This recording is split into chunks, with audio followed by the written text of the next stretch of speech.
ಕರ್ತವ್ಯವೇ ಪರಮಧರ್ಮ. ಆದರೆ ಕರ್ತವ್ಯದ ಹಾದಿಯಲ್ಲಿ ನಿಮ್ಮ ರಹಸ್ಯವೇ ನಿಮಗೆ ಮುಳುವಾಗಬಲ್ಲದು. ಅಹಂಕಾರದ ಕತ್ತಲೆಯನ್ನು ದೂರ ಮಾಡಿ ನಿರ್ಭಯತೆಯ ದೀಪವನ್ನು ನಿಮ್ಮೆಲ್ಲರೊಳಗೆ ಬೆಳಗಿಸುವ ಸತ್ಯವಿದು. ನಿಮ್ಮ ಪ್ರೀತಿಯ ಕೃಷ್ಣ ಸಂದೇಶ ಚಾನೆಲ್ ನಿಮ್ಮೆಲ್ಲರಿಗೂ ಆದರದ ಸುಸ್ವಾಗತ. ಕೃಷ್ಣನ ಅನುಗ್ರಹದಿಂದ ನೀವು ಇಂದು ಮತ್ತೊಮ್ಮೆ ಜಗದ್ಗುರು ಶ್ರೀಕೃಷ್ಣ ಪರಮಾತ್ಮನ ದಿವ್ಯವಾಣಿಗಳನ್ನು ಆಲಿಸಲು ಒಗ್ಗೂಡಿದ್ದೇವೆ. ಪ್ರಿಯ ವೀಕ್ಷಕ ಬಂಧುಗಳೇ, ಈ ಜೀವನವೆಂಬ ಮಹಾಯುದ್ಧದಲ್ಲಿ ಎದುರಾಗುವ ಪ್ರತಿಯೊಂದು ಸವಾಲನ್ನು ಎದುರಿಸಲು ಬೇಕಾದ ಜ್ಞಾನ ಮತ್ತು ಧೈರ್ಯವನ್ನು ಕೃಷ್ಣನ ಸಂದೇಶಗಳು ನಮ್ಮ ಹೃದಯದಲ್ಲಿ ತುಂಬುತ್ತವೆ. ಈ ವಿಡಿಯೋದಲ್ಲಿ ಕೃಷ್ಣನ ಆ ಮಾತುಗಳ ಹಿಂದಿನ ಗಹನವಾದ ತತ್ವಾರ್ಥಗಳನ್ನು ಮತ್ತು ಅವುಗಳನ್ನು ನಮ್ಮ ನಿತ್ಯ ಜೀವನದಲ್ಲಿ ಅಳವಡಿಸಿಕೊಳ್ಳುವ ಪ್ರಾಯೋಗಿಕ ಮಾರ್ಗಗಳನ್ನು ನಾವು ಅರಿತುಕೊಳ್ಳಲಿದ್ದೇವೆ. ಕೃಷ್ಣ ಈ ಉಪದೇಶಗಳು ನಿಮ್ಮ ಬದುಕಿನ ದಾರಿಯನ್ನು ಬೆಳಗಲಿ ಎಂದು ನಾವು ಹಾರೈಸುತ್ತೇವೆ. ವಿಭಾಗ 1: ದೌರ್ಬಲ್ಯ ಮತ್ತು ನಮ್ಮ ಮನಸ್ಸಿನ ಮಿತಿಗಳು. ಮನುಷ್ಯನ ಜೀವನದಲ್ಲಿ ಪ್ರತಿಯೊಬ್ಬರಿಗೂ ಯಾವುದೋ ಒಂದು ರೀತಿಯ ನಿರ್ಬಲತೆ ಅಂದರೆ ದೌರ್ಬಲ್ಯವೂ ಇದ್ದೇ ಇರುತ್ತದೆ. ಕೆಲವರು ಹೆಚ್ಚು ವೇಗವಾಗಿ ಓಡಲು ಸಾಧ್ಯವಾಗದಿರಬಹುದು, ಇನ್ನು ಕೆಲವರು ಹೆಚ್ಚಿನ ಭಾರವನ್ನು ಎತ್ತಲು ಸಾಧ್ಯವಾಗದಿರಬಹುದು, ಮತ್ತೆ ಕೆಲವರು ಕಷ್ಟಸಾಧ್ಯವಾದ ರೋಗಗಳಿಂದ ಬಳಲುತ್ತಿರಬಹುದು. ಇನ್ನು ಕೆಲವರಿದ್ದಾರೆ, ಅವರಿಗೆ ಹಿಂದಿನ ವಿಷಯಗಳನ್ನು ಮನಸ್ಸಿನಲ್ಲಿ ನೆನಪಿಟ್ಟುಕೊಳ್ಳಲು ಸಾಧ್ಯವಾಗದಿರಬಹುದು. ಹೀಗೆ ನೂರಾರು ಉದಾಹರಣೆಗಳನ್ನು ನಾವು ನೀಡಬಹುದು. ನಿಮ್ಮ ಜೀವನದಲ್ಲಿ ಯಾರಾದರೂ ಎಲ್ಲಾ ಸಂಪತ್ತು ಮತ್ತು ಸಾಮರ್ಥ್ಯಗಳನ್ನು ಹೊಂದಿದ್ದರೆ ಅವರಿಗೆ ಯಾವುದೇ ದೌರ್ಬಲ್ಯವಿಲ್ಲ ಎಂದು ನೀವು ತಿಳಿದಿದ್ದೀರಾ? ಇಲ್ಲ. ಪ್ರತಿಯೊಬ್ಬ ವ್ಯಕ್ತಿಯು ಆಂತರಿಕ ಅಥವಾ ದೈಹಿಕವಾಗಿ ಯಾವುದೋ ಒಂದು ನಿರ್ಬಲತೆಯನ್ನು ಹೊಂದಿರುತ್ತಾರೆ. ಆದರೆ ನಾವು ಏನು ಮಾಡುತ್ತೇವೆಂದರೆ ನಮ್ಮ ಜೀವನದ ಆ ಒಂದೇ ಒಂದು ದೌರ್ಬಲ್ಯವನ್ನೇ ನಮ್ಮ ಜೀವನದ ಕೇಂದ್ರವನ್ನಾಗಿ ಮಾಡಿಕೊಂಡು ಬದುಕಲು ಪ್ರಾರಂಭಿಸುತ್ತೇವೆ. ಈ ಕಾರಣದಿಂದ ನಮ್ಮ ಹೃದಯವು ಯಾವಾಗಲೂ ದುಃಖ ಮತ್ತು ಅಸಂತೋಷದಿಂದ ತುಂಬಿರುತ್ತದೆ. ದೌರ್ಬಲ್ಯವು ಮನುಷ್ಯನಿಗೆ ಹುಟ್ಟಿನಿಂದ ಅಥವಾ ಅಕಸ್ಮಾತ್ತಾಗಿ ದೊರಕುತ್ತದೆ. ಆದರೆ ಆ ನಿರ್ಬಲತೆಯನ್ನು ಸೀಮಿತಗೊಳಿಸುವ ಮರ್ಯಾದೆ ಅಥವಾ ಅಡಚಣೆಯನ್ನು ಮನುಷ್ಯನ ಮನಸ್ಸು ತಾನಾಗಿಯೇ ಸೃಷ್ಟಿ ಮಾಡಿಕೊಳ್ಳುತ್ತದೆ. ನಮ್ಮ ಮನಸ್ಸಿನ ಈ ಮಿತಿ ಸೃಷ್ಟಿಸುವ ಪ್ರವೃತ್ತಿಯೇ ನಮ್ಮ ದುಃಖಕ್ಕೆ ಮೂಲ ಕಾರಣ. ಆದರೆ ನಿಮ್ಮೆಲ್ಲರಿಗೆ ತಿಳಿದಿರಲಿ, ಕೆಲವರು ತಮ್ಮ ಪುರುಷಾರ್ಥದಿಂದ ಮತ್ತು ಕಠಿಣ ಕರ್ಮದಿಂದ ಆ ದೌರ್ಬಲ್ಯವನ್ನು ಸಂಪೂರ್ಣವಾಗಿ ಸೋಲಿಸಿ ಮುನ್ನಡೆಯುತ್ತಾರೆ. ಅಂತಹ ವ್ಯಕ್ತಿಗಳಲ್ಲಿ ಮತ್ತು ಇತರ ಸಾಮಾನ್ಯ ಜನರಲ್ಲಿ ನೀವು ಎಂದಾದರೂ ವ್ಯತ್ಯಾಸವನ್ನು ಗಮನಿಸಿದ್ದೀರಾ? ಖಂಡಿತವಾಗಿಯೂ ಆ ವ್ಯತ್ಯಾಸವು ನಮ್ಮೆದುರೇ ಇದೆ. ಯಾರು ತಮ್ಮ ದೌರ್ಬಲ್ಯಗಳಿಗೆ ಸೋಲುವುದಿಲ್ಲವೋ, ಯಾರು ಸದಾ ಪುರುಷಾರ್ಥ ಮಾಡಲು ಸಾಮರ್ಥ್ಯವನ್ನು ಇಟ್ಟುಕೊಂಡಿರುತ್ತಾರೋ, ಅವರು ತಮ್ಮ ಹೃದಯದಲ್ಲಿರುವ ದೌರ್ಬಲ್ಯದ ಅಡೆತಡೆಗಳನ್ನು ಮೀರಿ ನಿಲ್ಲುತ್ತಾರೆ. ಅವರು ನಿರ್ಬಲತೆಯನ್ನು ಗೆಲ್ಲುತ್ತಾರೆ ಎಂದರೆ ಜಯಿಸುತ್ತಾರೆ. ನಿಜವಾಗಿಯೂ ಈ ಸೀಮೆಗಳನ್ನು ಮತ್ತು ಮರ್ಯಾದೆಗಳನ್ನು ನಿರ್ಮಿಸುವುದು ಮನುಷ್ಯನ ಮನಸ್ಸು ಮಾತ್ರ. ಈ ಮಹಾಸತ್ಯದ ಕುರಿತು ನೀವೇ ಸ್ವಯಂ ವಿಚಾರ ಮಾಡಿ ನೋಡಿ. ವಿಭಾಗ 2: ಭವಿಷ್ಯ, ಭೂತ ಮತ್ತು ವರ್ತಮಾನದ ಶಕ್ತಿ. ನಾವು ಸಾಮಾನ್ಯವಾಗಿ ಏನನ್ನು ಭವಿಷ್ಯವೆಂದು ಕರೆಯುತ್ತೇವೆಯೋ ಅದು ಇನ್ನೊಂದು ಹೆಸರಿನ ಸಂಕಟ ಎಂದೇ ತಿಳಿಯಬಹುದು. ನಮ್ಮ ಹೃದಯದಲ್ಲಿ ಇಂದು ಯಾವ ಇಚ್ಛೆಯು ಜನಿಸುತ್ತದೆಯೋ ಮತ್ತು ಅದು ಪೂರ್ಣಗೊಳ್ಳದೆ ಹೋದರೆ ನಮ್ಮ ಹೃದಯವು ಭವಿಷ್ಯದ ಯೋಜನೆಗಳನ್ನು ಹೇಳಲು ಶುರು ಮಾಡುತ್ತದೆ. ಭವಿಷ್ಯದಲ್ಲಿ ಆ ಇಚ್ಛೆಯು ಖಂಡಿತ ಪೂರ್ಣಗೊಳ್ಳುತ್ತದೆ ಎಂದು ಕೇವಲ ಕಲ್ಪನೆ ಮಾಡುತ್ತಾ ಇರುತ್ತದೆ. ಆದರೆ ಕೃಷ್ಣನ ಮಹಾಸತ್ಯವಿದು: ಜೀವನವು ಭವಿಷ್ಯದಲ್ಲಿಯೂ ಇಲ್ಲ, ಅದು ಅತೀತವಾದ ಭೂತಕಾಲದಲ್ಲಿಯೂ ಇಲ್ಲ. ಜೀವನವು ಕೇವಲ ಒಂದು ಕ್ಷಣದ ಹೆಸರಾಗಿದೆ. ಅರ್ಥಾತ್ ಈ ಅನುಭವಿ ಜೀವನದ ಅನುಭವವು ವರ್ತಮಾನದಲ್ಲಿ ಮಾತ್ರ ಇದೆ. ಈ ಸತ್ಯವನ್ನು ನಾವು ತಿಳಿದಿದ್ದರೂ ಅದನ್ನು ಅಷ್ಟು ಶಕ್ತಿಯುತವಾಗಿ ಅರ್ಥ ಮಾಡಿಕೊಳ್ಳುವುದಿಲ್ಲ. ನಾವು ಮಾಡಿದ ತಪ್ಪೇನೆಂದರೆ ನಾವು ಒಂದೋ ಈಗಾಗಲೇ ಕಳೆದು ಹೋದ ಸಮಯದ ಕ್ಷಣಗಳನ್ನು ಹಿಡಿದುಕೊಂಡು ದುಃಖಿಸುತ್ತಾ ಕೂರುತ್ತೇವೆ, ಅಥವಾ ಮುಂದೆ ಬರಲಿರುವ ಸಮಯಕ್ಕಾಗಿ ನಾವು ನಿರಂತರವಾಗಿ ಯೋಜನೆಗಳನ್ನು ರಚಿಸುತ್ತಾ ಇರುತ್ತೇವೆ. ಮತ್ತು ಇದೆಲ್ಲದರ ನಡುವೆ ನಾವು ಬದುಕಬೇಕಾದ ನಿಜವಾದ ಜೀವನವು ಕಳೆದು ಹೋಗುತ್ತದೆ. ಒಂದು ಸತ್ಯವನ್ನು ನಿಮ್ಮೆಲ್ಲರೂ ಆಳವಾಗಿ ಅರಿತುಕೊಳ್ಳಿ: ನಾವು ಭವಿಷ್ಯವನ್ನು ನೋಡಲು ಸಾಧ್ಯವಿಲ್ಲ ಮತ್ತು ನಾವು ಭವಿಷ್ಯವನ್ನು ನಿರ್ಮಿಸಲು ಸಾಧ್ಯವಿಲ್ಲ. ನಾವು ಕೇವಲ ಧೈರ್ಯ ಮತ್ತು ಸಾಹಸದಿಂದ ವರ್ತಮಾನದ ಈ ಕ್ಷಣವನ್ನು ಆಲಿಂಗಿಸಬಹುದು ಅಥವಾ ಸ್ವಾಗತಿಸಬಹುದು. ನೀವು ಪ್ರತಿಕ್ಷಣವನ್ನು ಜೀವನದಿಂದ ತುಂಬಿ ಬದುಕಲು ಶುರು ಮಾಡಿದರೆ ನಿಮ್ಮ ಜೀವನದ ಪ್ರತಿಕ್ಷಣವು ಸಾರ್ಥಕವಾಗುತ್ತದೆ. ಕಾಲಚಕ್ರದ ನಿರಂತರ ಹರಿವಿನಂತೆ ನಮ್ಮ ಜೀವನವು ಒಂದು ಮರಳು ಗಡಿಯಾರದಂತೆ ಇದೆ. ಕೆಳಗೆ ಬಿದ್ದಿರುವ ಮರಳಿನ ಕಣಗಳು ನಮ್ಮ ಅತೀತವಾದ ಭೂತಕಾಲವನ್ನು ಸೂಚಿಸಿದರೆ, ಮೇಲೆ ಉಳಿದಿರುವ ಮರಳಿನ ಕಣಗಳು ನಮ್ಮ ಭವಿಷ್ಯವನ್ನು ಸೂಚಿಸುತ್ತವೆ. ಆದರೆ ಮರಳು ನಿಧಾನವಾಗಿ ಜಾರುತ್ತಿರುವ ಈ ಸಂಕುಚಿತ ಕ್ಷಣವೇ ನಮ್ಮ ವರ್ತಮಾನ. ನಮ್ಮೆಲ್ಲರ ಬಳಿ ಬದುಕಲು ಇರುವ ಏಕೈಕ ಕ್ಷಣವಿದು. ಇದನ್ನು ಹೇಗೆ ಬಳಸಬೇಕು ಎಂಬುದು ನಮ್ಮ ಮೇಲೆ ಅವಲಂಬಿತವಾಗಿದೆ. ಕಳೆದದ್ದಕ್ಕಾಗಿ ದುಃಖಿಸುವುದೇ, ಅಥವಾ ಬರುವುದರ ನಿರೀಕ್ಷೆಯಲ್ಲಿ ಕೋಪಗೊಳ್ಳುವುದೇ, ಇಲ್ಲವೇ ಈ ವರ್ತಮಾನದಲ್ಲಿ ಸಂತೋಷದಿಂದ ಬಾಳುವುದೇ? ಸಂತೋಷದಿಂದ ಇಲ್ಲೂ ಕೂಡ ನಮಗೆ ಈ ಒಂದೇ ಒಂದು ಕ್ಷಣ ಮಾತ್ರ ಇದೆ. ನೀವು ಕಾಯುತ್ತಾ ಕುಳಿತರೆ ಈ ಕ್ಷಣವು ಭೂತಕಾಲವಾಗಿ ಬದಲಾಗಿ ಹೋಗುತ್ತದೆ. ಹಾಗಾಗಿ ಆನಂದಿಸಲು, ಪರೋಪಕಾರ ಮಾಡಲು ಕಾಯಬೇಡಿ. ನಿಮ್ಮೆಲ್ಲರ ಬಳಿ ಇರುವ ಈ ಕ್ಷಣಗಳನ್ನು ಸಂಪೂರ್ಣವಾಗಿ ಸದುಪಯೋಗಪಡಿಸಿಕೊಳ್ಳಿ. ಮರಳು ಗಡಿಯಾರವನ್ನು ತಿರುಗಿಸಿ ಸಮಯವನ್ನು ಮತ್ತೆ ತರಬಹುದು, ಆದರೆ ನಿಮ್ಮ ಕಳೆದು ಹೋದ ಸಮಯವನ್ನು ನೀವು ಎಂದಿಗೂ ಹಿಂದಿರುಗಿಸಲು ಸಾಧ್ಯವಿಲ್ಲ. ವಿಭಾಗ 3: ಜ್ಞಾನ ಮತ್ತು ಶರಣಾಗತಿಯ ಪರಮಾರ್ಥ. ಜ್ಞಾನದ ಪ್ರಾಪ್ತಿಯು ಯಾವಾಗಲೂ ಸಮರ್ಪಣೆಯಿಂದಲೇ ಆಗುತ್ತದೆ ಎಂದು ನಾವು ತಿಳಿದಿದ್ದೇವೆ. ಆದರೆ ಸಮರ್ಪಣೆಯ ನಿಜವಾದ ಮಹತ್ವ ಏನು ಎಂದು ನಾವು ಎಂದಾದರೂ ಆಳವಾಗಿ ಯೋಚಿಸಿದ್ದೇವೆಯೇ? ಮನುಷ್ಯನ ಮನಸ್ಸು ಜ್ಞಾನವನ್ನು ಪಡೆಯುವ ಮಾರ್ಗದಲ್ಲಿ ಯಾವಾಗಲೂ ಅನೇಕ ಅಡಚಣೆಗಳನ್ನು ಸೃಷ್ಟಿಸುತ್ತದೆ. ಕೆಲವೊಮ್ಮೆ ನಾವು ಇನ್ನೊಬ್ಬ ವಿದ್ಯಾರ್ಥಿಯ ಬಗ್ಗೆ ಅಸೂಯೆ ಪಡುತ್ತೇವೆ, ಅಂದರೆ ಈರ್ಷ್ಯೆ ಪಡುತ್ತೇವೆ. ಮತ್ತೊಮ್ಮೆ ಗುರುಗಳು ಬೋಧಿಸಿದ ಪಾಠಗಳ ಮೇಲೆ ಸಂದೇಹ ವ್ಯಕ್ತಪಡಿಸುತ್ತೇವೆ. ಮತ್ತು ಕೆಲವೊಮ್ಮೆ ಗುರುಗಳು ನೀಡಿದ ಸಣ್ಣ ಶಿಕ್ಷೆಯು ನಮ್ಮ ಮನಸ್ಸನ್ನು ಅಹಂಕಾರದಿಂದ ತುಂಬಿಬಿಡುತ್ತದೆ. ಈ ರೀತಿಯಾಗಿ ನಮ್ಮ ಮನಸ್ಸು ಅನೇಕ ಅನಪೇಕ್ಷಿತ ವಿಚಾರಗಳಿಂದ ಭ್ರಮಿಸುತ್ತದೆ, ಅಂದರೆ ದಿಕ್ಕು ತಪ್ಪುತ್ತದೆ. ಮನಸ್ಸಿನ ಈ ಅಯೋಗ್ಯ ಸ್ಥಿತಿಯಿಂದಾಗಿ ನಾವು ಜ್ಞಾನವನ್ನು ಪಡೆಯಲು ಸಾಧ್ಯವಾಗುವುದಿಲ್ಲ. ಮನಸ್ಸಿನ ಈ ಯೋಗ್ಯ ಸ್ಥಿತಿಯು ಕೇವಲ ಶರಣಾಗತಿಯಿಂದ ಮಾತ್ರ ನಿರ್ಮಾಣವಾಗುತ್ತದೆ. ಶರಣಾಗತಿಯು ಮನುಷ್ಯನ ಅಹಂಕಾರವನ್ನು ನಾಶಪಡಿಸುತ್ತದೆ. ಅದು ಅಸೂಯೆ, ಮಹತ್ವಾಕಾಂಕ್ಷೆ ಮೊದಲಾದ ಭಾವನೆಗಳನ್ನು ದೂರ ಮಾಡುತ್ತದೆ. ಇದು ಮನಸ್ಸಿನ ಎಲ್ಲಾ ಗೊಂದಲಗಳನ್ನು ಶಾಂತಗೊಳಿಸಿ ಮನಸ್ಸಿನಲ್ಲಿ ಏಕಾಗ್ರತೆಯನ್ನು ನಿರ್ಮಿಸುತ್ತದೆ. ನಿಜವಾಗಿಯೂ ಪರಮೇಶ್ವರನ ಸೃಷ್ಟಿಯಲ್ಲಿ ಜ್ಞಾನಕ್ಕೆ ಯಾವುದೇ ಮಿತಿ ಇಲ್ಲ ಮತ್ತು ಜ್ಞಾನಿಗಳಿಗೆ ಯಾವುದೇ ಮಿತಿ ಇಲ್ಲ. ನಮಗೆ ತಿಳಿದಿರುವಂತೆ ಗುರು ದತ್ತಾತ್ರೇಯರು ಹಸು ಮತ್ತು ಶ್ವಾನಗಳಿಂದಲೂ ಜ್ಞಾನವನ್ನು ಪಡೆದಿದ್ದರು. ಅದು ಬ್ರಹ್ಮಜ್ಞಾನವೇ ಇರಲಿ ಅಥವಾ ಜೀವನದ ಜ್ಞಾನವೇ ಇರಲಿ, ನಾವು ಪಡೆಯುವ ಜ್ಞಾನಕ್ಕಿಂತ ಆ ಜ್ಞಾನವನ್ನು ನೀಡುವ ಗುರುಗಳ ಕಡೆಗೆ ನಾವು ತೋರಿಸುವ ನಿಜವಾದ ಸಮರ್ಪಣೆಯೇ ಹೆಚ್ಚು ಮಹತ್ವದ್ದಾಗಿದೆ. ಇದು ಪರಮಸತ್ಯವಲ್ಲವೇ? ವಿಭಾಗ 4: ಧರ್ಮಸಂಕಟ ಮತ್ತು ಆತ್ಮಬಲ. ಪ್ರತಿಯೊಬ್ಬ ಮನುಷ್ಯನ ಜೀವನದಲ್ಲಿ ಒಂದು ನಿರ್ದಿಷ್ಟ ಕ್ಷಣ ಖಂಡಿತವಾಗಿಯೂ ಬರುತ್ತದೆ. ಆ ಕ್ಷಣದಲ್ಲಿ ಎಲ್ಲ ದೈಹಿಕ ಭಾಷೆಗಳು, ಎಲ್ಲ ದೃಶ್ಯಗಳು, ಜೀವನದ ಎಲ್ಲ ಯೋಜನೆಗಳು ಛಿದ್ರವಾಗುತ್ತವೆ, ಅಂದರೆ ಚದುರಿ ಹೋಗುತ್ತವೆ. ಒಂದು ಕಡೆ ಸಂಕಟ ಇರುತ್ತದೆ, ಇನ್ನೊಂದು ಕಡೆ ನಮ್ಮ ಧರ್ಮವನ್ನು ತ್ಯಾಗ ಮಾಡಿದರೆ ಸುಖ ಸಿಗುವಂತಹ ಯೋಚನೆಗಳು ನಮ್ಮನ್ನು ಕಾಡುತ್ತವೆ. ಈ ಕ್ಷಣವೇ ಧರ್ಮಸಂಕಟ. ಕೆಲವೊಮ್ಮೆ ನಿಮಗೆ ನಿಮ್ಮದೇ ಸ್ವಜನರ ವಿರುದ್ಧ ಸತ್ಯವನ್ನು ಹೇಳಬೇಕಾದ ಅವಕಾಶ ಬರಬಹುದು. ಕೆಲವೊಮ್ಮೆ ಕಡುಬಡತನದ ಸಮಯದಲ್ಲಿ ಸುಲಭವಾಗಿ ಕಳ್ಳತನ ಮಾಡುವ ಮಾರ್ಗವೂ ಕಾಣಿಸಬಹುದು. ಕೆಲವೊಮ್ಮೆ ಶಕ್ತಿಯುತವಾದ ರಾಜಕಾರಣಿ ಅಥವಾ ರಾಜನ ನೌಕರನ ಅನ್ಯಾಯವು ನಿಮ್ಮ ಮುಂದೆ ಪ್ರಕಟವಾಗಬಹುದು. ಇಂತಹ ಘಟನೆಗಳು ನಮ್ಮೆಲ್ಲರ ಜೀವನದಲ್ಲಿ ಎದುರಾಗುತ್ತಲೇ ಇರುತ್ತವೆ. ಆದರೆ ದುಃಖದ ಸಂಗತಿಯೆಂದರೆ ಹೆಚ್ಚಿನ ಜನರು ಇಂತಹ ಸಂದರ್ಭಗಳನ್ನು ಸಂಕಟದ ರೂಪದಲ್ಲಿ ಗುರುತಿಸುವುದೇ ಇಲ್ಲ. ಇವರಿಗೆ ಇದು ಧರ್ಮಸಂಕಟದ ಅನುಭವವೂ ಆಗುವುದಿಲ್ಲ. ಬದಲಿಗೆ ಅವರು ಜೇನುತುಪ್ಪಕ್ಕೆ ಮುತ್ತಿಕೊಳ್ಳುವ ನೊಣದಂತೆ ಸುಲಭವಾದ ದುಃಖದ ಮಾರ್ಗದ ಕಡೆಗೆ ಎಳೆಯಲ್ಪಡುತ್ತಾರೆ. ವಾಸ್ತವವಾಗಿ ಪ್ರತಿಯೊಂದು ಧರ್ಮಸಂಕಟದ ಕ್ಷಣವೂ ಪರಮೇಶ್ವರನಿಗೆ ಹತ್ತಿರವಾಗಲು ಇರುವ ಒಂದು ದಾರಿಯಾಗಿದೆ. ಒಂದು ವೇಳೆ ನಾವು ಈ ಸಂಕಟಗಳಿಂದ ಭಯಭೀತರಾಗದೆ, ಸುಖದ ಆಸೆಗೆ ಒಳಗಾಗದೆ, ನಮ್ಮ ಧರ್ಮದ ಮೇಲೆ ದೃಢವಾಗಿ ನಿಂತರೆ ಈಶ್ವರನು ನಮ್ಮಿಂದ ದೂರವಿಲ್ಲ. ಗಮನಿಸಿ, ಬಿರುಗಾಳಿಗೆ ಸಿಕ್ಕಿ ಮರದಿಂದ ಉದುರಿ ಬೀಳುವ ಎಲೆಯೂ ಸಹ ಆಕಾಶದ ಕಡೆಗೆ ಹಾರಲು ಯತ್ನಿಸುತ್ತದೆ. ಆದರೆ ಗಾಳಿಗೆ ಸಿಕ್ಕಿ ಭೂಮಿಯ ಮೇಲೆ ಬೀಳುವ ಬೂದಿಯು ಅಲ್ಲೇ ಉಳಿದು ಬಿಡುತ್ತದೆ. ಇದರ ಅರ್ಥವೇನೆಂದರೆ, ಧರ್ಮಸಂಕಟದ ಸಮಯದಲ್ಲಿ ನಾವು ಆ ಸಂಕಟವನ್ನು ಮಾತ್ರವೇ ಸ್ವೀಕರಿಸಿದರೆ ಆಗ ಜೀವನವು ಮುನ್ನಡೆಯುತ್ತದೆ. ಆದರೆ ನಮ್ಮ ಆತ್ಮವು ಎಂದಿಗೂ ದಾರಿದ್ರ್ಯವಾಗುವುದಿಲ್ಲ, ನಮ್ಮ ಚಾರಿತ್ರವು ಎಂದಿಗೂ ಕುಗ್ಗುವುದಿಲ್ಲ. ಆದುದರಿಂದ ಧರ್ಮಸಂಕಟವನ್ನು ಸವಾಲಾಗಿ ಸ್ವೀಕರಿಸಿ ನಿಮ್ಮ ಆತ್ಮಬಲವನ್ನು ಹೆಚ್ಚಿಸಿಕೊಳ್ಳಿ. ವಿಭಾಗ 5: ಸಂಬಂಧಗಳು ಮತ್ತು ಸ್ವಾತಂತ್ರ್ಯದ ಆಂತರಿಕ ಸತ್ಯ. ಇಬ್ಬರು ವ್ಯಕ್ತಿಗಳು ಪರಸ್ಪರ ಹತ್ತಿರ ಬಂದಾಗ ಅವರು ಒಬ್ಬರಿಗೊಬ್ಬರು ಸೀಮೆಗಳನ್ನು ಮತ್ತು ಮರ್ಯಾದೆಗಳನ್ನು ನಿರ್ಮಿಸಲು ಪ್ರಯತ್ನಿಸುತ್ತಾರೆ.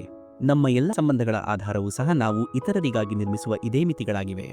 ಒಂದು ವೇಳೆ ತಿಳಿದೋ ತಿಳಿಯದೆಯೋ ಆ ವ್ಯಕ್ತಿಯು ಆ ಸೀಮೆಗಳನ್ನು ದಾಟಿದರೆ ಆಗ ನಮ್ಮ ಹೃದಯವು ತಕ್ಷಣವೇ ಕೋಪದಿಂದ ತುಂಬಿಬಿಡುತ್ತದೆ.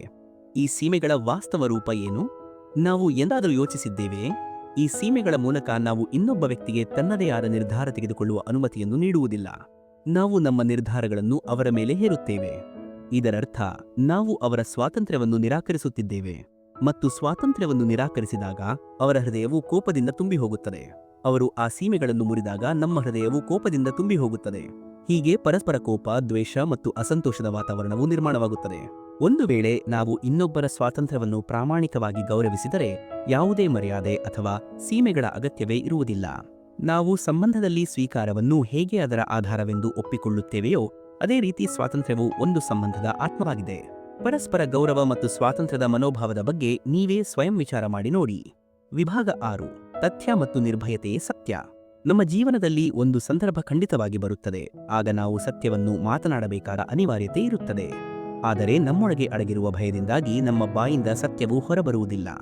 ಯಾವುದೋ ಒಂದು ಘಟನೆ ಅಥವಾ ಸಂದರ್ಭದ ಬಗ್ಗೆ ಮಾತನಾಡುವುದು ಅಥವಾ ನಮ್ಮಿಂದಲೇ ಏನಾದರೂ ತಪ್ಪಾದಾಗ ಅದರ ಬಗ್ಗೆ ಹೇಳುವುದು ಇದು ಸತ್ಯವೇ? ಇಲ್ಲ, ಇದು ಕೇವಲ ತಥ್ಯ, ಅಂದರೆ ಸತ್ಯಾಂಶ.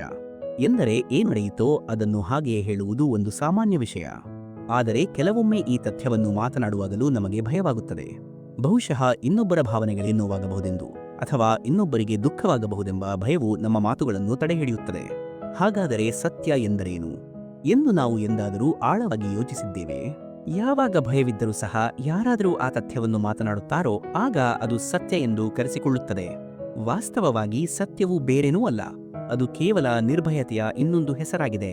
ಮತ್ತು ನಿರ್ಭಯವಾಗಿರಲು ನಿರ್ದಿಷ್ಟ ಸಮಯದ ಅಗತ್ಯವಿಲ್ಲ, ಏಕೆಂದರೆ ನಿರ್ಭಯತೆಯು ನಮ್ಮ ಆತ್ಮದ ಸ್ವಭಾವವೇ ಆಗಿದೆ. ಹಾಗಾಗಿ ಪ್ರತಿಕ್ಷಣವೂ ಸತ್ಯವನ್ನು ಮಾತನಾಡಲು ಹಿಂಡಿಯಬಾರದು. ನಿಮ್ಮೆಲ್ಲರೂ ಈ ಕುರಿತು ಆಳವಾಗಿ ವಿಚಾರ ಮಾಡಿ. ವಿಭಾಗ 7 ಶ್ರೇಷ್ಠತೆ vs ಉತ್ತಮತೆ. ಶ್ರೇಷ್ಠತೆ ಅಂದರೆ ಅತ್ಯಂತ ಶ್ರೇಷ್ಠವಾಗಿರುವುದು ಎಂದರೆ ಏನು? ಅದರ ಅರ್ಥವೇನೆಂದರೆ ಇತರರಿಗಿಂತ ಹೆಚ್ಚು ಜ್ಞಾನವನ್ನು ಪಡೆದುಕೊಳ್ಳುವುದು. ಇದರರ್ಥ ನೀವು ಎಷ್ಟು ಜ್ಞಾನವನ್ನು ಪಡೆದಿರಿ ಎನ್ನುವುದಕ್ಕಿಂತ ನಿಮ್ಮ ಜ್ಞಾನವು ಇತರರಿಗಿಂತ ಎಷ್ಟು ಹೆಚ್ಚು ಇದೆ ಎನ್ನುವುದಕ್ಕೆ ಇಲ್ಲಿ ಹೆಚ್ಚು ಬೆಲೆ ನೀಡಲಾಗುತ್ತದೆ. ಅಂದರೆ ಶ್ರೇಷ್ಠತೆಯ ಬಯಕೆಯು ಜ್ಞಾನದ ಪ್ರಾಪ್ತಿಯನ್ನು ಸಹ ಒಂದು ಸ್ಪರ್ಧೆಯನ್ನಾಗಿ ಮಾಡಿಬಿಡುತ್ತದೆ. ಮತ್ತು ಈ ಸ್ಪರ್ಧೆಯಲ್ಲಿ ವಿಜಯವು ಯಾವಾಗ ಅಂತಿಮವಾಗುತ್ತದೆ? ಕೇವಲ ಸ್ವಲ್ಪ ಸಮಯದವರೆಗೆ ಮಾತ್ರ ಶ್ರೇಷ್ಠರಾಗಿರಲು ಸಾಧ್ಯ. ಆದರೆ ಸದಾಕಾಲ ಯಾರೂ ಶ್ರೇಷ್ಠರಾಗಿರಲು ಸಾಧ್ಯವಿಲ್ಲ. ಶ್ರೇಷ್ಠರಾಗುವ ಪ್ರಯತ್ನ ಮಾಡಿದ ನಂತರವೂ ಅಲ್ಲಿ ಮತ್ತೆ ಅಸಂತೋಷ, ನೋವು ಮತ್ತು ಹೋರಾಟವು ಜನ್ಪಡೆಯುತ್ತದೆ. ಆದರೆ ಶ್ರೇಷ್ಠರಾಗುವ ಪ್ರಯತ್ನದ ಬದಲಿಗೆ ನಾವು ಉತ್ತಮರಾಗುವ ಪ್ರಯತ್ನ ಮಾಡಿದರೆ ಏನಾಗುತ್ತದೆ? ಉತ್ತಮರಾಗುವುದು ಎಂದರೆ ಎಷ್ಟು ಪಡೆಯಲು ಯೋಗ್ಯವಿದೆಯೋ ಅಷ್ಟನ್ನು ಪಡೆಯುವುದು. ಇದನ್ನು ಬೇರೆಯವರಿಗಿಂತ ಹೆಚ್ಚು ಪಡೆಯುವ ಇಚ್ಛೆಯಿಂದ ಮಾಡುವುದಲ್ಲ. ಬದಲಾಗಿ ಇದು ಕೇವಲ ಆತ್ಮದ ತೃಪ್ತಿಗಾಗಿ ಏನನ್ನಾದರೂ ಸಾಧಿಸುವುದು. ಉತ್ತಮರಾಗುವ ಮಾರ್ಗದಲ್ಲಿ ಬೇರೆ ಯಾರೊಂದಿಗೂ ಸ್ಪರ್ಧೆ ಇರುವುದಿಲ್ಲ. ಅಲ್ಲಿ ಇರುವುದು ಕೇವಲ ನಮ್ಮೊಳಗಿನ ನಮಗೆ ಇರುವ ಸ್ಪರ್ಧೆ. ಇದರರ್ಥ ಉತ್ತಮರಾಗಲು ಪ್ರಯತ್ನಿಸುವ ವ್ಯಕ್ತಿಗೆ ಅಪಾರವಾದ ಜ್ಞಾನ ಲಭಿಸುತ್ತದೆ.